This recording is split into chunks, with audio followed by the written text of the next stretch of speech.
Сегодня мы с вами разберем, как рисовать волоски правильно, и делать это мы будем ручкой. Есть мастера, которые работают, держа вот так в кулаке руку, и в принципе волоски мы будем создавать, я во всяком случае так делаю, стоя вот на этих двух пальцах, они натягивают кожу, и вот таким движением создается волосок.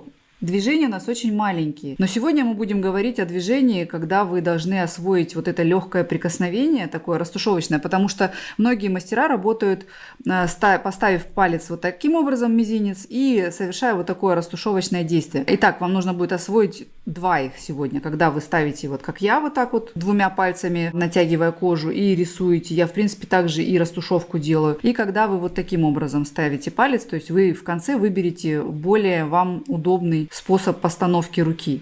Поэтому помашите, прикоснитесь, сделайте так, чтобы ваше прикосновение было мягким, не имело начала и конца, то есть не было вот этого втыка.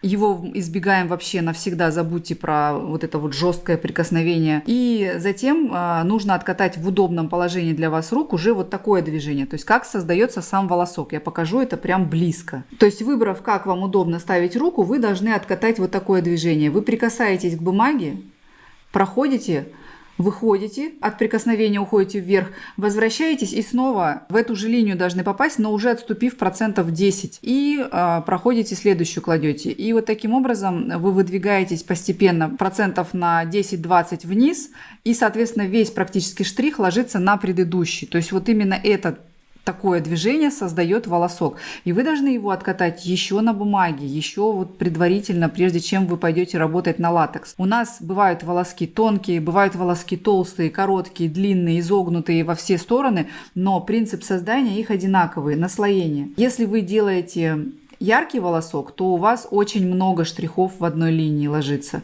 То есть это может быть 9-12 штрихов. Они могут лежать вот прям в одной линии, либо вы можете осознанно утолщать волосок, делая чуть-чуть такое микроскопическое движение влево и вправо, чтобы он стал толще. Но тем не менее кончики, чтобы оставались тонкими. То есть таким образом, наслаивая, вы делаете его насыщенней. Задача в том, чтобы вы не делали это нажимом. То есть когда вы прикасаетесь и начинаете давить, и потом выходите из кожи. На вид это выглядит почти так же, но смысл в том, что вы заглубитесь, когда будете работать на коже, поэтому должно как привычка стать вот это гладящее прикосновение, когда вы наслаиванием создаете линию любой длины, любой толщины, любой насыщенности, которая вам нужна, но самое главное, работайте на одной глубине. И в этом случае тонкое начало и тонкое окончание создаются единичным прикосновением. То есть когда вы прикоснулись и больше уже вот в это начало штриха не вливаетесь, то есть вы сразу отступаете ниже и в этой же линии проходите дальше.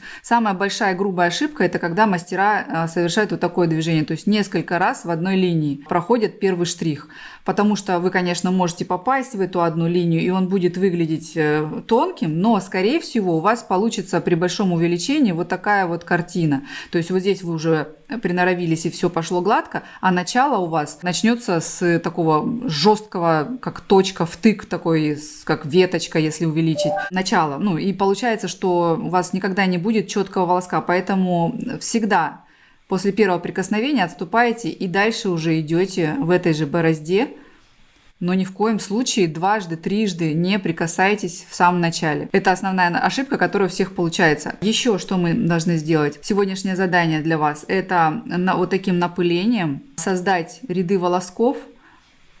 Один ряд, состоящий из волосков примерно 1,5 сантиметра, в котором по насыщенности будет штрихов от 6 до 12. То есть вот они должны иметь вот такую структуру: очень тонкое начало, уплотнение и небольшое расширение, и очень тонкое окончание. И еще один создать ряд — это тоже не просто, это должны быть маленькие штрихи. То есть такие волоски вы тоже будете создавать не больше 5 миллиметров, чтобы он был в длину, и тоже было, чтобы где-то 4-5 штрихов минимум. Когда вы будете создавать длинные рядки, то чередуйте ваши волоски, чтобы у вас было прям вот утолщение в некоторых, когда не только насыщенность, но и толщина появляется, потому что это такая имитация пучка на самом деле. И некоторые старайтесь делать прям очень тонкими, то есть ни влево, ни вправо не двигаясь, чтобы волосок оставался прям визуально узким, но насыщенным. И обязательно следите за тем, чтобы было начало и окончание тоненькими. Если вы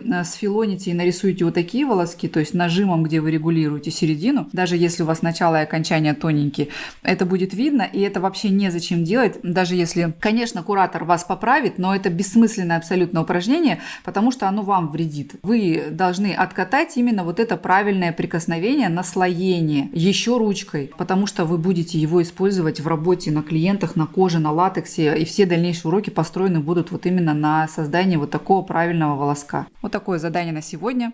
Всем до следующего урока.